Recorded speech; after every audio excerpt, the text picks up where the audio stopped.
रणजित नाईक निंबाळकर जयकुमार गोरेंबाबत रामराजे नाराज, तक्रारीची दखल न घेतल्यास तुतारी हाती घेणार रामराजे नाईक निंबाळकर यांचं सूचक वक्तव्य। आपण कुठल्याही सरकारी योजनेला विरोध केला नाही, मी फक्त जनतेच्या पैशाच्या उधळपट्टीला विरोध केलाय। लाडकी बहीण विरोधात याचिका करणाऱ्या वडपल्लीवारांचं स्पष्टीकरण। पुतळा कोसळल्यावरून मविया राजकारण करत असल्याचा आरोप, मवियाकडून राज्यात वातावरण गढूळ करण्याचं काम सुरू, आमदार अमित गोरखेंची मवियावर टीका। खडकवासला विधानसभेवरून महायुतीत वादाची शक्यता, राष्ट्रवादीच्या जागेवर भाजप पाठोपाठ शिवसेनेकडून ही दावा। शिवसेना जिल्हाध्यक्ष रमेश कोंडे खडकवासला मधून इच्छुक। निवडणुकीसाठी जातनिहाय जनगणना योग्य नाही, राष्ट्रीय स्वयंसेवक संघाचे प्रचार प्रमुख सुनील आंबेकर यांचं मोठं विधान।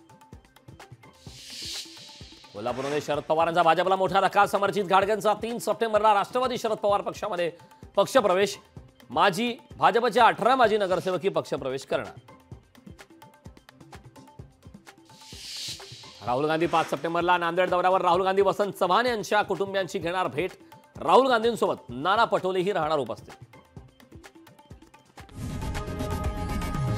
लोकशाही मराठी ऐका, पहा, जागरूक रहा।